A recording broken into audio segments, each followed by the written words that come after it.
राधे राधे, जय श्री कृष्णा। आप सभी का स्वागत करती हूँ अपने YouTube चैनल पर।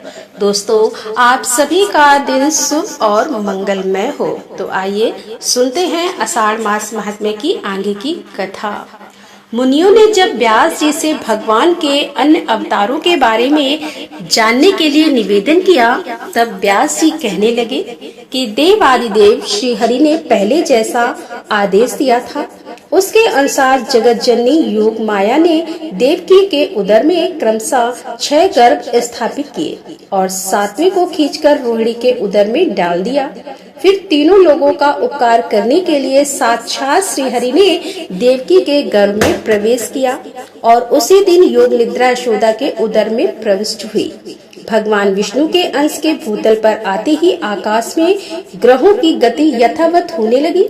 समस्त ऋतुएं सुखदायिनी हो गई। देवकी के शरीर में इतना तेज आ गया कि कोई भी उनकी ओर आंख उठाकर नहीं देख सकता था। देवतागण स्त्री पुरुषों से अदृश्य रहकर अपने उदर में श्री विष्णु को धारण करने वाली माता देवकी का प्रतिदिन स्तवन करने लगे। देवतागण बोले कि हे देवी, तुम स्वाहा, तुम स्वधा, तुम ही विद्या, सुधा और ज्योति हो। इस पृथ्वी पर संपूर्ण लोकों की रक्षा करने के लिए ही तुम्हारा अवतार हुआ है। तुम प्रसन्न होकर संपूर्ण जगत का कल्याण करो। हमारी प्रसन्नता के लिए उन परमेश्वर को अपने गर्भ में धारण करो, जिन्होंने स्वयं संपूर्ण जगत को धारण कर रखा है। इससे पहले के अध्याय में जहाँ पर आपने एक जगह पर श्रावण मास का नाम सुना था कि भगवान कृष्ण का जन्म श्रावण मास में हुआ था, वहाँ पर उसका अर्थ भाद्रपद समझना चाहिए। जहाँ अमावस्या के बाद शुक्ल पक्ष में मास का आरंभ माना जाता है, वहाँ की मास गणना को दृष्टि में रखकर श्रावण मास कहा गया है। और जहाँ कृष्ण पद से मास का आरंभ होता है, वहाँ पर वह तिथि भाद्रपद मास में ही होगी। इस प्रकार देवताओं द्वारा की हुई स्तुति को सुनते ही माता देवकी ने जगत की रक्षा करने वाले कमल नयन भगवान विष्णु को अपने गर्भ में धारण किया।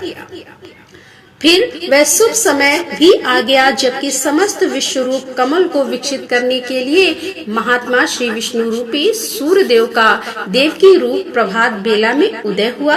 आधी रात का समय था। मेघ मंद मंद स्वर में गरज रहे थे और शुभ मुहूर्त में भगवान प्रकट हुए। तब इस शुभ अवसर पर संपूर्ण देवता फूलों की वर्षा करने लगे। विकसित नील कमल के समान श्याम वर्ण से वश चिन्ह से सुशोभित वक्ष स्थल वाले चतुर्भुज बालक को उत्पन्न हुआ देख परम बुद्धिमान वसुदेव जी ने उल्लास पूर्वक वचनों में भगवान का स्तवन किया और कंस से भयभीत होकर कहने लगे कि शंख चक्र और गदा धारण करने वाले हे देव देवेश्वर, मैंने जान लिया है कि आप साक्षात भगवान हैं, परंतु हे देव, आप मुझ पर कृपा करके अपने इस दिव्य रूप को छिपा लीजिए। आप मेरे भवन में अवतरित हुए हैं। यह बात जान लेने पर कंस अभी मुझे कष्ट देगा। देवकी भी कहने लगी, जिनके अनंत रूप है कि संपूर्ण विश्व जिनका ही स्वरूप है, जो गर्भ में स्थित होकर भी अपने शरीर से संपूर्ण लोकों को धारण करते हैं और जिन्होंने अपनी माया से ही बाल रूप धारण किया है, वे देव प्रसन्न हो। आप अपने इस चतुर्भुज रूप का उपसंहार कीजिए। दैत्यों का संहार करने वाले हे देवेश्वर, आपके इस अवतार का वृतांत कंस न जान पाए, ऐसी कृपा कीजिए। तब देवकी वासुदेव से भगवान श्री इस प्रकार से कहने लगे कि हे देवी, पूर्व जन्म में तुमने मुझ जैसे पुत्र पाने की अभिलाषा से जो मेरा स्तवन किया था, वह आज सफल हो गया, क्योंकि आज मैंने तुम्हारे उदर से जन्म लिया है। मुनिवर, यह कहकर भगवान मौन हो गए तथा वसुदेव जी भी रात में ही उन्हें लेकर घर से बाहर निकल गए। वसुदेव जी के जाते समय पहरा देने वाले मथुरा के द्वारपाल योग निद्रा के प्रभाव से ही अचेत हो गए थे। उस रात में बादल वर्षा कर रहे थे।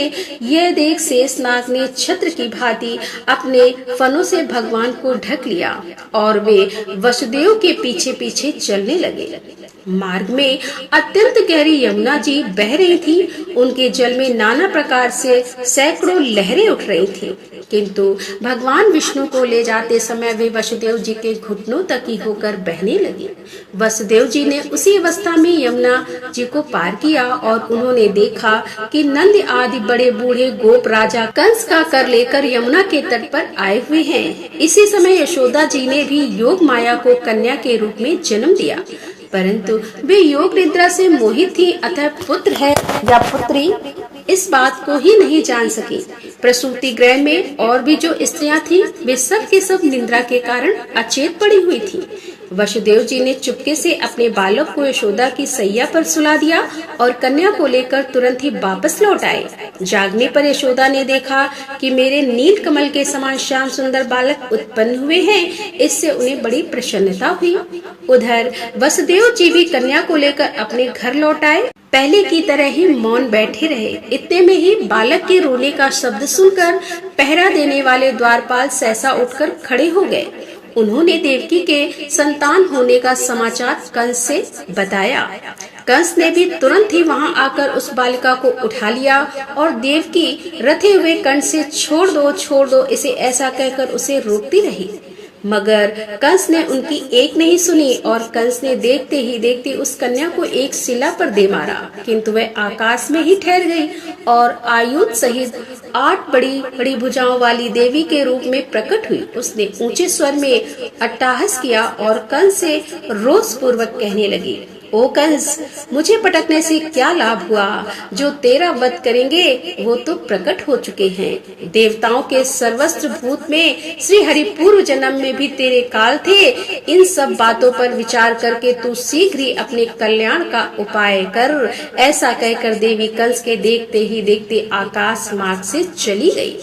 उनके शरीर पर दिव्य हार, दिव्य चंदन और दिव्य आभूषण शोभा पा रहे थे और सिद्धगण उनकी स्तुति कर रहे थे। फिर कंस के मन में बड़ा उद्वेग हुआ। उसने प्रलंबित, अरिष्ट आदि अन्य सभी वीरों के साथ, तुम लोग मेरी बात ध्यान पूर्वक सुनो। दुरात्मा देवताओं ने मुझे मार डालने का यत्न प्रारंभ किया है, किंतु वे मेरे पराग से भलीभांति पीड़ित हो चुके हैं, अतः मैं उन्हें वीरों की श्रेणी में नहीं गिनता। दैत्य वीरों, मुझे तो कन्या की कही हुई बात आश्चर्य से प्रतीत होती है। देवता मेरे विरुद्ध प्रयास कर रहे हैं कि जानकर मुझे हंसी आ रही है। फिर भी दैत्य शरो, अब हमें उन दुष्टों का और अधिक उपकार करने की चेष्टा करनी चाहिए। देवकी के गर्भ से उत्पन्न हुई बालिका ने यह भी कहा है कि भूत, भविष्य और वर्तमान के स्वामी विष्णु, जो पूर्व जन्म में भी मेरी मृत्यु के कारण बन चुके हैं, कहीं न कहीं उत्पन्न हो गए हैं। अतः इस भूतल पर बालकों के दमन का हमें विशेष प्रयास करना चाहिए। जिस बालक में बल की अधिकता जान पड़े उसे यत्न पूर्वक मौत के घाट उतार देना चाहिए। असुरों की ऐसी आज्ञा देकर कंस अपने घर गया और विरोध छोड़कर वसुदेव तथा देवकी से बोला कि मैंने आप दोनों को इतने बालक व्यर्थ ही मार डाले। मेरे नाश के लिए तो कोई दूसरा ही बालक प्रकट हो चुका है। आप लोग दुखी मत होइए। आपके बालकों के भविष्य ऐसा ही था। इतनी ही आयु थी, पूरी होने पर भला कौन नहीं मारा जाता। इस प्रकार सांत्वना देकर कंस ने उन दोनों को ही बंधन से खोल दिया और उन्हें सभी प्रकार से संतुष्ट किया। फिर वह अपने महल के भीतर चला गया। उधर बंधन से मुक्त होने पर वसुदेव जी नंद के छकड़ा दिए हुए मुझे पुत्र हुआ है, यह सोचकर वे फूले नहीं समाते थे। वासुदेव जी ने कहा, बड़े सौभाग्य की बात है कि इस समय वृद्धावस्था में आपको पुत्र हुआ है। अब तो आप लोगों ने राजा का वार्षिक कर चुका दिया होगा, जिसके लिए यहाँ आए थे। वह काम पूरा हो गया। यहाँ किसी श्रेष्ठ पुरुष को अधिक नहीं ठहरना चाहिए। नंद जी, जब कार्य हो गया तब आप लोग यहाँ क्यों बैठे हुए हैं? शीघ्र ही अपने गोकुल में जाइए। वहाँ रोहिणी के गर्भ से उत्पन्न मेरा भी एक बालक है, उसका भी अपने ही पुत्र की भांति लालन पालन कीजिएगा। वसुदेव जी के ऐसा कहने पर नंद आदि गोप छकड़ा कर वहाँ से तुरंत ही चल दिए। उनके गोकुल में रहते समय रात में बालकों की हत्या करने वाली पूतना आई और सोए हुए कान्हा को लेकर अपना स्तन पिलाने लगी। पूतना रात में जिसके मुख में अपना स्तन डालती थी, उस बालक का शरीर क्षण भर में ही निर्जीव हो जाता था। श्री कृष्ण ने उनके स्तनों को दोनों हाथ से पकड़कर खूब जोर से दबाया और क्रोध में भरकर उसके प्राणों सहित उसका दूध पीना प्रारंभ कर दिया। उस राक्षसी के शरीर के नस नाड़ियों के बंधन छिन्न भिन्न हो गए और वह जोर जोर से कराती हुई धरती पर गिर पड़ी। मरते समय उसका शरीर बड़ा भयंकर हो गया था। पूतना की चित्कार सुनकर समस्त ब्रजवासी भय के मारे जाग उठे। उन्होंने आकर देखा कि पूतना मरी पड़ी है और श्री कृष्ण उसकी गोद में बैठे हैं। यह देखकर माता यशोदा भय के मारे थर थर कांप उठी और श्री कृष्ण को शीघ्र अपनी गोद में उठाकर गाय की पूंछ घुमाने लगी। द्वारा अपने बालक के ग्रह दोष को शांत किया। नंद ने भी गाय का गोबर लेकर श्री कृष्ण के मस्तक पर लगाया और उनकी रक्षा करते हुए इस प्रकार बोले, समस्त प्राणियों की उत्पत्ति करने वाले भगवान श्री हरि, जिनके नाभि कमल से संपूर्ण जगत उत्पन्न हुआ है, तुम्हारी रक्षा करें। जिनकी दाढ़ के अग्रभाग पर रखी हुई यह पृथ्वी संपूर्ण जगत को धारण करती है, वे वराह रूपी धारी केशव तुम्हारी रक्षा करें। तुम्हारे उदर की रक्षा भगवान विष्णु तथा जंगा और चरणों की रक्षा श्री जनार्दन करे, जो एक ही क्षण में वामन से विराट बन गए और तीनों पंगोडलियां की अखंड ऐश्वर्यशाली अविनाशी भगवान नारायण रक्षा करे। भगवान वैकुंठ दिशाओं में, मधुसूदन दिशाओं में अर्थात कोणों में, ऋषिकेश आकाश में और पृथ्वी को धारण करने वाले भगवान अनंत पृथ्वी पर तुम्हारी रक्षा करे। इस प्रकार नंद गोप द्वारा स्तुति वाचन होने पर बालक श्री कृष्ण को खटोले को छकड़े के नीचे सुला दिया। गोपों को मरी हुई पूतना का विशाल शरीर देखकर अत्यंत भय हुआ और एक दिन की बात है कि मधुसूदन श्री कृष्ण छकड़ा किए और उनका एक पैर छकड़ा से ही वह भारी छकड़ा उलटकर गिर गया। उस पर रखे हुए मटके और घड़े आदि टूट फूट गए। उस समय समस्त गोप गोपियां हाहाकार करती हुई वहां पहुंची। उन्होंने देखा बालक श्री कृष्ण उतान सोए हुए हैं। तब गोपों ने पूछा, आखिरकार किसने इस छकड़े को गिराया है? वहीं पर कुछ बालक भी खेल रहे थे। उन्होंने कहा, इसी बच्चे ने गिराया है जो इसके नीचे सोया हुआ था। तब गोप आश्चर्य हुए और नंद गोप ने अत्यंत विस्मित होकर उस बालक को गोद में उठा लिया। यशोदा भी आश्चर्यचकित होकर टूटे फूटे भाड़ों के टुकड़े और छकड़ा से उनकी पूजा करने लगी। एक दिन वासुदेव जी की प्रेरणा से गर्ग जी गोकुल में आए और उन अन्य गोपों से छिपे छिपे ही उन्होंने उन दोनों बालकों के दुच उचित संस्कार किए। उनके नामकरण संस्कार करते समय परम बुद्धिमान गर्ग जी ने बड़े बालक का नाम राम और छोटे का कृष्ण रख दिया। थोड़े ही दिनों में वे दोनों बालक महाबलवान के रूप में प्रसिद्ध हो गए। घुटनों के बल से चलने के कारण उन दोनों घुटनों और हाथों में रगड़ पड़ गई थी और वे शरीर में गोबर और राख लपेटे इधर उधर घुमा करते थे। यशोदा और रोहिणी उन्हें रोक नहीं पाती थी। कभी गौओं के बाड़े में खेलते खेलते बछड़ों के बाड़े में चले जाते, कभी उसी दिन पैदा हुए बछड़ों की पूंछ पकड़कर खींचने लगते। वे दोनों बालक एक ही स्थान पर साथ साथ खेलते और अत्यंत चंचलता दिखाया करते। एक दिन जब मैया यशोदा उन्हें किसी प्रकार से रोक नहीं सकी, तब उनके मन में कुछ क्रोध हो गया। उन्होंने अनायास ही बड़े बड़े कार्य करने वाले श्री कृष्ण की कमर में रस्सी कस दी और उन्हें खल से बांध दिया। फिर कहने लगी कि ओ चंचल, तू बहुत उधम मचा रहा था, अब तुझ में सामर्थ हो तो जा। ऐसा कहकर यशोदा अपने कामकाज में लग गई। जब यशोदा घर के काम धंधे में फंस गई, तभी कमल नयन श्री कृष्ण खल को घसीटते हुए दो अर्जुन वृक्षों के बीच में से जा निकले। वे दोनों वृक्ष जुड़वा उत्पन्न हुए थे। उन वृक्षों के बीच में तिरछी पड़ी हुई उखली को जैसे ही उन्होंने खींचा, उसी समय ऊंची शाखाओं वाले वे दोनों वृक्ष जड़ सहित उखड़कर धरती पर गिर पड़े। वृक्षों के उखड़ते समय बड़ी जोर से कड़कड़ाहट की आवाज हुई। उसे सुनकर समस्त ब्रजवासी कातर भाव से वहां दौड़ आए। आने पर सबने देखा कि दोनों महावृक्ष पृथ्वी पर गिरे पड़े हैं। उनकी मोटी मोटी डालियां और पतली पतली शाखाएं भी टूट टूट कर बिखर गई हैं और उन दोनों के बीच में बाल कृष्ण मंद मंद मुस्कुरा रहे हैं। उनके खुले हुए मुख में थोड़े से नन्हे से दांत भी झलक रहे हैं। उनकी कमर में खूब कसकर रस्सी बंधी हुई है। उदर में दाम यानी कि रस्सी बंधने के कारण श्री कृष्ण को दामोदर के नाम से प्रसिद्धि हुई। फिर नंद आदि समस्त बड़े बूढ़े गोप जो बड़े बड़े उत्पात के कारण बहुत डर गए थे, उद्गम होकर आपस में सलाह करने लगे कि अब हमें इस स्थान पर रहने की कोई आवश्यकता नहीं है, किसी दूसरे महान वन में चलना चाहिए। यहाँ नाश के कारण अनेक उत्पात देखे जाते हैं, जैसे पूतना का विनाश, छकड़ा और बिना आंधी वर्षा के ही दोनों वृक्षों का गिर जाना आदि। अतः अब हम विलंब ना करके शीघ्र यहाँ से वृंदावन को चले जाते हैं। जब तक कोई भूमि संबंधी दूसरा महान उत्पात वृक्ष को नष्ट ना कर दे, तब तक ही हमें उसकी व्यवस्था कर लेनी चाहिए।